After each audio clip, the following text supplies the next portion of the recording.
সময়টা তখন অজ্ঞতার, যখন বিধবাদের সতীদাহ প্রথা চালু ছিল না। তাদেরকে শুধু ভোগের পণ্য মনে করা হতো।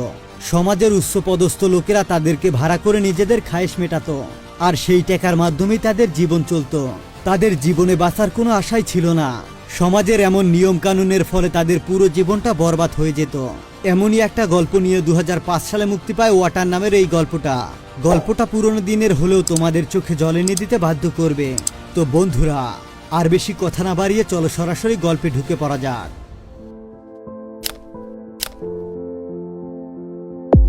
গল্পের শুরুতে আমরা চুরিয়া নামের একটি ছোট্ট মেয়েকে দেখতে পাই।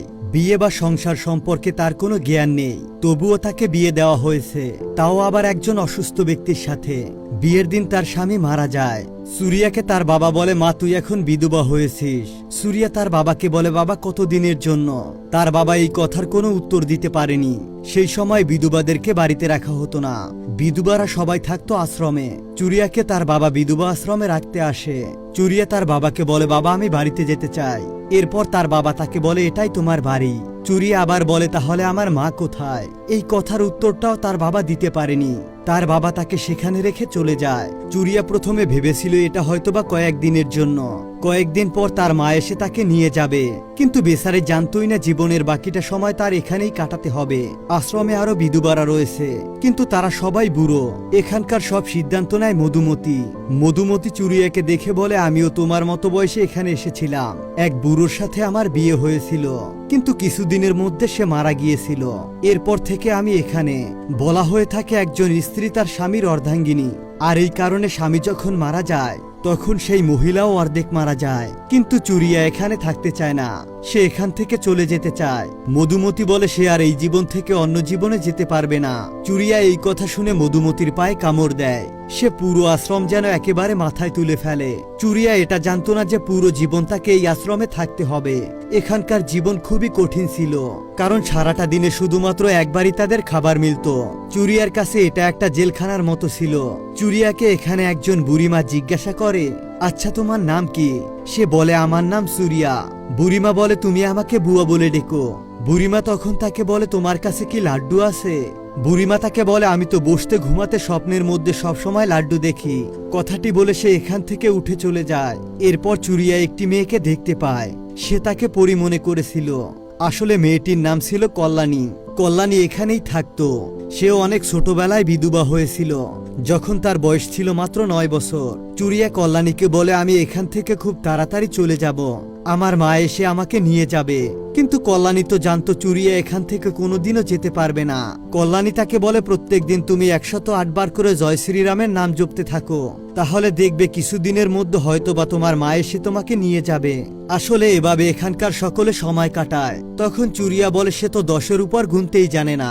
তখন কল্যাণী তাকে একটা তসবি দেয়। সে বলে, এখানে 108টি রয়েছে। সেই রাতে বুড়িমা চুরিয়াকে তার বিয়ের গল্প শোনায়। সে তাকে বলছিল তার খুব ছোটবেলায় বিয়ে হয়েছিল। তার স্বামীর চেহারা তার অবশ্য মনে নেই, কিন্তু বিয়ের দিন কি কি ধরনের মিষ্টি খাবার তৈরি হয়েছিল তা সবকিছু তার মনে আছে। সে খুব মজা করে মিঠাই খেয়েছিল। বিধবা হওয়ার পর সে আর কখনো মিঠাই খেতে পারেনি। পরের দিন কল্যাণী চুরিয়াকে নিয়ে গঙ্গার ঘাটে আসে, কিন্তু এখানে আসার কিছু শর্ত ছিল। বিধবারা কখনো হাসতে পারবে না, কোনো মেয়ে বা মহিলার উপর তাদের কোনো ছায়া পড়তে পারবে না। ভুলেও তারা যেন কোনো মহিলাকে ছুঁয়ে না ফেলে, কারণ ছুঁয়ে ফেললে তারা দোষী হয়ে যাবে। কল্যাণীর কাছে একটি কুকুরের বাচ্চা ছিল। ঘাট থেকে সে পালিয়ে যায়। চুরিয়া তাকে ধরে আনার জন্য তার পিছনে পিছনে ছুটতে থাকে। এরপর দেখা যায় শহর থেকে একজন ছেলে এসেছিল, যার নাম ছিল নারায়ণ। সে কুকুরের বাচ্চাটিকে ধরে চুরিয়ার হাতে দেয়, কিন্তু চুরিয়া অনেক দূর থেকে এসেছিল, যার কারণে ঘাটে ফেরার রাস্তা সে ভুলে গিয়েছিল। নারায়ণ তাকে সাথে নিয়ে ঘাটে পৌঁছে দেয়। নারায়ণ এখানে এসে কল্যাণীর সাথে প্রথমবার তার দেখা হয়। সে কল্যাণীর উপর থেকে কোনোভাবেই চোখ সরাতে পারছিল না, যেন জীবনে প্রথমবার সে কোনো সুন্দরী মেয়েকে দেখছে। কল্যাণীকে দেখে সে পছন্দ করে ফেলে। কল্যাণী তার সাথে কোনো কথাই বলে না, কারণ বিধবাদের মানুষের সাথে কথা বলা পাপ ছিল। নারায়ণ শহর থেকে ওকালতি করে বাড়িতে ফিরে এসেছে। এছাড়া সে গান্ধীজির কার্যক্রমে উৎসাহী। সে একটি নতুন ভারত সরকার চায়। সেদিন রাতে সে তার বন্ধুর সাথে হাটে বসে সময় কাটাচ্ছিল। ঠিক তখনই সে দূরে আশ্রম থেকে একটি নৌকা যেতে দেখে। নারায়ণ বলে, হয়তোবা কোনো বিধবা যাচ্ছে। তার বন্ধু রবীন্দ্র বলে, সে একজন পতিতা, আসলে এসেছিল কল্যাণী। গোলাপী নামের একজন ট্রান্সজেন্ডার তাকে একজন ধনী কাস্টমারের কাছে নিয়ে যাচ্ছে। বিধবা আশ্রমের সুন্দরী মেয়েদের প্রতি অনেকেরই নজর থাকে। অনেক আগে থেকে এরকম ঘটনা ঘটে আসছে। কোনো বিধবা যদি এরকম করতে না চায় তাহলে তার মনের বিরুদ্ধে হলেও তাকে এটা করতে হয়, কারণ আশ্রম চালানোর জন্য এই মাধ্যমেই টাকাটা আসে। একদিন সকালবেলা শকুন্তলা চুরিয়াকে নিয়ে পণ্ডিতের কাছে যায়, যেন পণ্ডিত তাকে বুঝিয়ে শান্ত করতে পারে। এখানে চুরিয়া পণ্ডিতকে একটি প্রশ্ন করেছিল যে আমাদের এই বিধবার জন্য কি এই আশ্রম, তবে মানুষদের জন্য আশ্রম কোথায়? এই প্রশ্নের উত্তর পণ্ডিতের কাছে ছিল না। প্রশ্নটি শুনে সবাই ধিক্কার জানাতে থাকে। সবাই মনে করে এরকমটা বলাও পাপ। সবাই তার জিভটা কেটে যেন নদীতে ফেলে দিতে চায়। এর থেকে ভালো হয় চুরিয়া যেন তার মুখটা বন্ধ রাখে। আসলে এটাই রীতি। সে চুপচাপ গ্রন্থের কথাগুলো শুনতে থাকে। সে কোনো প্রশ্ন করতে পারবে না। এদিকে নারায়ণ সব সময় কল্যাণীর কথা ভাবতে থাকে। একদিন সে কল্যাণীকে খুঁজতে খুঁজতে আশ্রমে চলে আসে। শকুন্তলা তাকে সেখান থেকে চলে যেতে বলে। যাওয়ার সময় নারায়ণ এক ঝলক কল্যাণীকে দেখতে পায়। কল্যাণী চির যৌবনে ভরা ছিল। সেই প্রথম কাউকে দেখলো যাকে দেখে সে মোহিত হয়ে যায়। বিষয়টা তার কাছে অনেক লজ্জাজনক ছিল, যার কারণে সে তার মুখ লুকিয়ে নেয়। কল্যাণীও খুব খুশি হয়, কারণ এখানকার এই ছোট ছোট খুশিগুলো অনেক কষ্টে জুটে। বিধবারা মন্দিরের বাহিরে বসে থাকতো। যদি কোনো লোকের তাদের উপর মায়া হয় আর তাদের উপর খুশি হয়ে কিছুটা দান করে। চুরিয়াও এখানে বসেছিল। তার বয়সী একটা মেয়েকে দেখে চুরিয়ার মন উদাস হয়ে যায়। চুরিয়া সেখান থেকে উঠে চলে আসে। সে এখনো আশায় ছিল তার মা এসে তাকে নিয়ে যাবে। মন্দিরের বাহির থেকে চুরিয়া কিছু টাকা পেয়েছিল। আশ্রমে যাওয়ার সময় সে দোকান থেকে একটি লাড্ডু কিনে নেয়। দোকানদার বলে বিধবা আবার কবে থেকে মিঠাই খাওয়া শুরু করলো, তবে সে অনেক টাকা পেয়েছিল যার কারণে সে কিছুই বলেনি। চুরিয়া এই লাড্ডুটি কিনেছিল সেই বুড়িমার জন্য, যে সব সময় তাকে লাড্ডুর কথা বলতো। বুড়িমা লাড্ডু পেয়ে অনেক খুশি হয়। সে যখনই মুখে লাড্ডুটা নিয়ে নেয় তখন তার ছোটবেলার বিয়ের স্মৃতি মনে পড়ে যায়। বিয়েতে সে অনেক মজা করে লাড্ডু খেয়েছিল। বুড়িমা আজকে অনেক খুশি, কিন্তু কিছুক্ষণের মধ্যে তার শরীর খারাপ হয়। হয়তোবা তার শেষ সময় চলে এসেছে। সে এবার গঙ্গা জল চায়। শকুন্তলা চুরিয়াকে বলে গঙ্গা ঘাটে গিয়ে জল আনতে। চুরিয়া যখন গঙ্গা জল নিয়ে আসছিল তখন নারায়ণ সেখানে চলে আসে। নারায়ণ তাকে একটা চিঠি দেয় কল্যাণীর কাছে দেওয়ার জন্য। চুরিয়া আশ্রমে এসে দেখতে পায় বুড়িমা আর নেই। সে চলে গেছে না ফেরার দেশে। চুরিয়া প্রথমবার কাউকে মরতে দেখলো, তাই তার মন অনেক খারাপ হয়ে যায়। সে শকুন্তলাকে বলে সে বুড়িমাকে একটা লাড্ডু খাইয়েছিল, হয়তোবা এই কারণে বুড়িমা মারা গিয়েছে। কিন্তু শকুন্তলা তাকে বলে যেহেতু সে লাড্ডু খেয়েছে তাই সে স্বর্গে গিয়েছে। কথাটি শুনে চুরিয়ার মন একটু শান্ত হয়। বুড়িমার অন্তিম সৎকারের জন্য পয়সার প্রয়োজন পড়ে। সবাই তাদের কাছে কিছু কিছু পয়সা জমিয়ে রাখে, যেন তাদের মৃত্যুর পর তাদের সৎকার করা হয়। কিন্তু বুড়িমার পুটলিতে কোনো কিছুই ছিল না, একেবারেই খালি। ঠিক সেই সময় বুড়িমার সৎকারের জন্য কল্যাণী কিছু পয়সা দেয়। পণ্ডিতকেও পয়সা দিতে হবে, কেননা ডাব কেনার জন্য পয়সা লাগবে। সেই দিন রাত্রে কল্যাণী চিঠিটা খুলে শকুন্তলার কাছে যায়, কারণ সে পড়তে পারত না। শকুন্তলা চিঠিটি পড়ে বলে নারায়ণ তাকে দেখা করতে বলেছে সন্ধ্যার পরে। কল্যাণী তাকে জিজ্ঞাসা করে আমি কি যাব সেখানে? এরপরে শকুন্তলা বলে আমি সেটা বলতে পারবো না। কল্যাণী এবার নারায়ণের সাথে দেখা করতে আসে। নারায়ণ মনে করেছিল কল্যাণী এখানে কখনোই আসবে না, কিন্তু কল্যাণীর জন্য নারায়ণ ছিল শ্রীকৃষ্ণ। হয়তোবা সে তাকে এখান থেকে উদ্ধার করতে পারবে, আর এই কারণেই কল্যাণী এসেছিল। কল্যাণী প্রথমবার এভাবে কারো সাথে কথা বলছে। নারায়ণ শিক্ষিত ছিল, এই কারণে সে কল্যাণীকে কালবিলাসের কিছু কবিতা এবং মেঘদূত থেকে কিছু অংশ শুনিয়েছিল। নারায়ণ তাকে বলে সময় পরিবর্তন হচ্ছে, আর সময়ের সাথে সাথে সবকিছুই পরিবর্তন হবে। নারায়ণ যে কবিতাগুলো তাকে শোনাতো, কল্যাণী এসে সেই কবিতাগুলো আবার চুরিয়াকে শোনাতো। একদিন নারায়ণ কল্যাণীকে সাথে নিয়ে ইংরেজদের মহল্লায় যায়। নারায়ণ তাকে বলে ইংরেজরা কখনো বিধবাদের আলাদা চোখে দেখে না। নারায়ণ তাকে আরো বলে সে একটি চাকরির জন্য দরখাস্ত করেছে, চাকরিটি হয়ে গেলেই সে এখান থেকে চলে যাবে। কল্যাণী তাকে বলে সে কি আবার ফিরে আসবে? নারায়ণ তাকে বলে সে যদি অন্য কোথাও যায় তাহলে সে কল্যাণীকে নিয়েই যাবে। এদিকে নারায়ণের মা নারায়ণকে বিয়ে করতে বলে। নারায়ণ বলে আমি একটি মেয়েকে পছন্দ করি। নারায়ণের মা এটা শুনে খুব খুশি হয়। এরপর সে তাকে মেয়েটি সম্পর্কে জিজ্ঞাসা করে। নারায়ণ তার মাকে বলে সে একজন বিধবা। এই কথা শুনে নারায়ণের মায়ের খুব মন খারাপ হয়। সে মনে করে গান্ধীজি হয়তোবা তার ছেলের মাথা নষ্ট করে ফেলেছে। নারায়ণ তার মাকে বলে মা তুমি তোমার ছেলেকে নিয়ে গর্ব করতে পারবে, কারণ রাজা রামমোহন পুনরায় বিধবাদের বিয়ে দিতে চেয়েছিলেন। এই কথা বলে সে তার মায়ের মন জোগাতে চায়। যাই হোক, এরপর একদিন গোলাপি মধুমতির কাছে আসে। সেই সময় চুরিয়া মধুমতির পিঠের উপরে উঠে তার পা ধরে মেসেজ করে দিচ্ছিল। গোলাপি যখন চুরিয়াকে মিঠাই দিতে চায়, চুরিয়া সেটা নিতে চায়, কিন্তু মধুমতি বলে বিধুবারা কখনো মিঠাই খেতে পারবে না। চুরিয়া তাকে বলে কল্যাণীর বিয়েতে সে মিঠাই খাবে। মধুমতি বলে কল্যাণী কখনো বিয়ে করতেই পারবে না, আর সে যদি কখনো বিয়ে করে তবে তা আমার মরণের পরেই সম্ভব হবে। কথাটি শুনে চুরিয়া বেশ রেগে যায়। সে বলে কল্যাণীর বিয়ে হবেই হবে। এই কথা বলে সে মধুমতির পিঠে জোরে জোরে লাথি মারতে থাকে। মধুমতি চিল্লাতে থাকে। শকুন্তলা চুরিয়াকে সেখান থেকে নিয়ে আসে একটা কুয়ার ধারে এবং তার মাথায় পানি ঢেলে তাকে শান্ত করে। কল্যাণী আশ্রমের একমাত্র যৌবনবতী মেয়ে ছিল। তাকে শেখদের কাছে পাঠিয়ে মধুমতি টাকা পেত, আর এই কারণে সে কল্যাণীকে বিয়ে দিতে চায় না।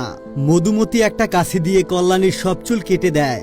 এই ব্যাপারটা দেখে চুরিয়া অনেক রেগে যায়। সে মধুমতির পোষা তোতাকে গলা টিপে মেরে ফেলে। এরপর সে ওই পাখিটি মারার জন্য কাঁদতে থাকে। কিছুদিন ধরে কল্যাণীকে ঘরে চাবি দিয়ে বন্দি করে রাখা হয়েছে। এদিকে অনেক আগে থেকেই শকুন্তলা ঘাটের পাশে পণ্ডিতের সেবা করছিল। একদিন সে না চাইতে হঠাৎ করে পণ্ডিতকে জিজ্ঞাসা করে বিধবাদের সাথে কেন এমন করা হয়। পণ্ডিত তাকে বলে বিধবাদের জন্য শুধুমাত্র তিনটি রাস্তা রয়েছে।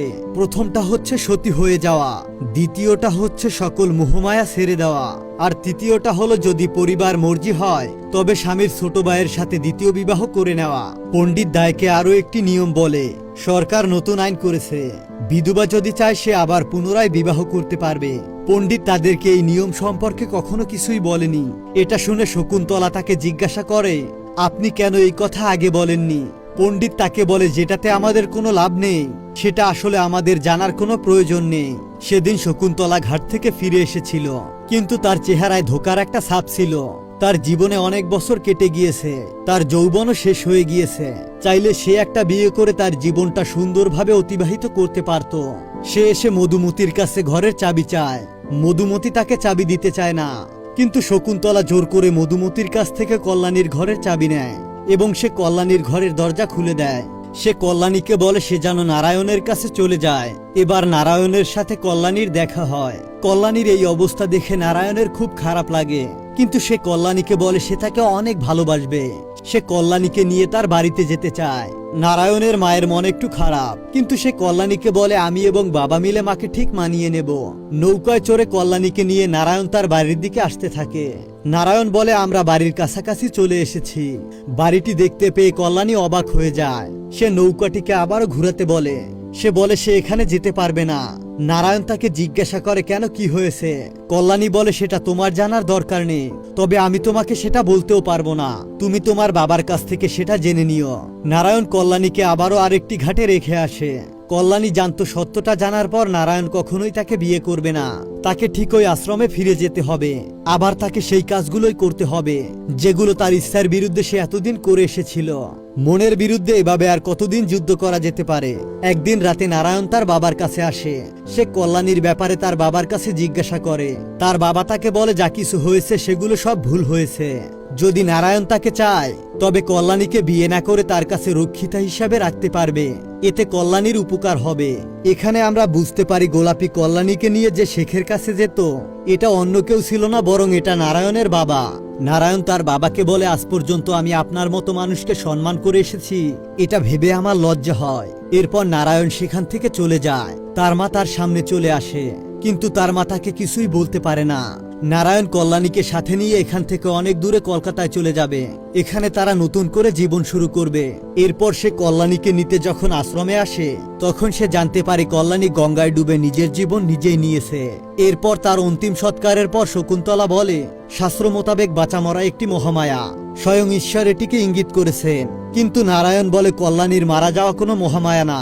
বিধবা হওয়ার পরেই এজন্য বিধবাদের চিরস্থায়ী করা হয়, যেন ঘরের একজনের খাবার খরচ কমে যায়, বছরে 4টা শাড়ি বেঁচে যায়, ঘরের কোণে একটি বিছানা যেন ফাঁকা থাকে, আর এর বাহিরে কোনো কারণই থাকতে পারে না। কথাটি শুনতে পেরে শকুন্তলার অনেক ভালো লাগে। সে তো ধর্ম আর নিয়মের বাহিরে কোনোদিন কোনো কথাই ভাবেনি। যখন আশ্রমের মধ্যে কল্যাণী মারা গিয়েছে তখন এই আশ্রমে আর কোনো যৌবনবতী মেয়ে নেই। মধুমতি আশ্রমের খরচ কিভাবে চালাবে? আর এই কারণে সে চুরিয়াকে মিথ্যে কথা বলে। সে চুরিয়াকে বলে সে তাকে তার মায়ের কাছে পাঠাবে গোলাপীর সাথে। মধুমতি গোলাপীর সাথে ছোট্ট চুরিয়াকে একটি শেঠের কাছে পাঠায়। চুরিয়া একটি ছোট্ট বাচ্চা ছিল। তাকে ধোঁকা দিতেও মধুমতির বিবেকে বাঁধেনি, কারণ সে অনেক আগেই তার বিবেকটাকে নষ্ট করে ফেলেছে। যখন শকুন্তলা জানতে পারে মধুমতি গোলাপীর সাথে কোনো এক শেখের কাছে পাঠিয়েছে, তখন সে দৌড়াতে দৌড়াতে ঘাটের দিকে চলে আসে, কিন্তু ততক্ষণে অনেক দেরি হয়ে গিয়েছিল। এরপর দেখা যায় গোলাপী চুরিয়াকে শেঠের কাছ থেকে নিয়ে এসেছে। শকুন্তলাকে দেখে সে সেখান থেকে পালিয়ে যায়। চুরিয়ার অবস্থা দেখে অনেক খারাপ মনে হয়, আর এই কারণে শকুন্তলা তাকে কোলে নিয়ে ঘাটে বসেছিল। সে চুরিয়াকে নিয়ে অনেক সময় ঘাটে বসে থাকে। গান্ধীজিও জেল থেকে মুক্ত হয়েছে, আর স্টেশনের ধারে একটি গান্ধীজির সমাবেশ হবে। যারা যারা গান্ধীজিকে দেখবে তারা যেন জলদি করে সেখানে যায়। শকুন্তলা শুনেছিল গান্ধীজির একটা আশ্রম রয়েছে। এরপর সে রেলগাড়ির পেছনে দৌড়াতে থাকে চুরিয়াকে নিয়ে। সে বলতে থাকে কেউ যেন এই বাচ্চাটিকে গান্ধীজির কাছে দেয়। এখানে একজন বিধবা আর নারায়ণ ছিল। নারায়ণ শকুন্তলাকে রেলগাড়ির পেছনে দৌড়াতে দেখে নারায়ণ তার হাত বাড়িয়ে চুরিয়াকে ধরে নেয়। হয়তোবা তার সাথে ভালো কিছু হবে, সে গান্ধীজির আশ্রমে থাকবে। কিন্তু শকুন্তলার বিশ্বাস তার সাথে যা হবে ভালো কিছুই হবে। অন্ততপক্ষে এই আশ্রমের থেকে সে শতগুণ ভালো থাকবে।